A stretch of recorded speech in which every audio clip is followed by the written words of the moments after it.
Hi, this is Jody from MCPactions.com.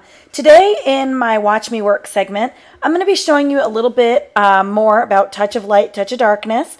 I know in the past I've showed you how to use this action on people and backgrounds, but now I'm going to show you how to use it on architecture and landscape. And the photo I'm going to be using today is brought to us by Earl Blessings, who is working abroad in the United Arab Emirates.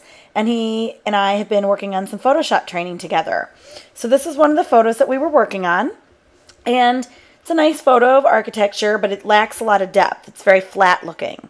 So we used a few actions on it, and the ones that we used were in the Quickie collection. So I'm going to come down in here. The first action I used was Crackle. And when we ran Crackle, we actually ran it at 100%. So I pulled it up to 100%. And you'll see right there, it already gave it a lot of depth and dimension. And then the next thing I'm going to do is I'm going to run a curves layer. So I'm going to come in here with curves, and I'm going to be brightening things up quite a bit because it's very dark. So I'm going to brighten things up, and then I'm going to pull down a little bit in the shadowed areas. So it's a very, very light version of an S curve. And I'm going to click OK. And then I'm going to go ahead and change the blending mode to luminosity so the building doesn't get too orange. So it'll still be the same color as we started with. Then I'm going to run touch of light, touch of darkness, and click play on this. And the main thing we're going to do today is paint with light and paint with the darkness. So we're going to touch these to the appropriate area using a soft edge airbrush. So we're going to come in here and make sure we're using an airbrush soft round. And then to make the brush bigger and smaller, we just use our bracket keys, our right and left bracket keys. So for touch of light, we're going to have everything at an opacity of about 30% to do this. Let's see if I can get it there. We're going to come in, and anything that's a shadow, we're going to be painting with the touch of darkness. Anything that's a highlight, we're going to touch with touch of light. And we're going to use our X key. So I've got my finger on my X key on my left hand, so I can go back and forth very easily.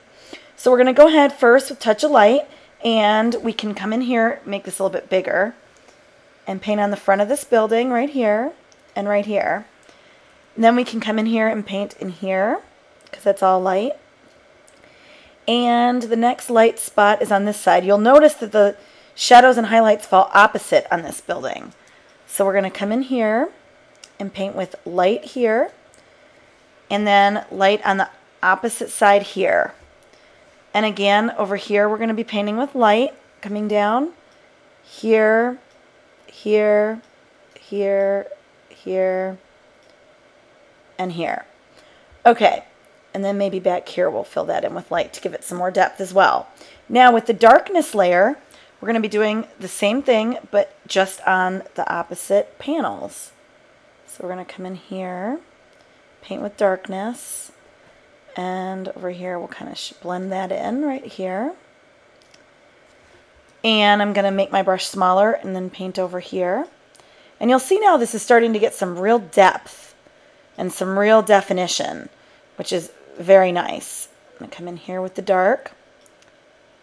And because we're at an opacity of 30%, if you want something even darker, just lift your mouse up and then paint a little bit more, and it will make it even darker. So we can come in here in the background maybe and make this in the very back of the structure and make this the darkest area. And then we can come in here again with the lightness, touch of light, paint on this right here and these little panels right here to give that some depth as well. And on this other side, we're going to come in with the darkness because it's the opposite way the light is falling. And I know it's kind of boring lesson, kind of redundant, but when we're done with this, if we go to the history palette and make a snapshot, you'll see that this was our before the image, and this is our after, just using a curves layer, crackle, and painting with touch of dark, touch of lightness. So again, we went from this, which had very little depth at all, to this, which has a ton of depth, and you really get the sense that it's three-dimensional and you could walk right through there. Hopefully you learned a lot from today's lesson. This is Jody from MCPactions.com. Join me on my blog at mcpactions.com/blog for more video tutorials and video tips. Thank you.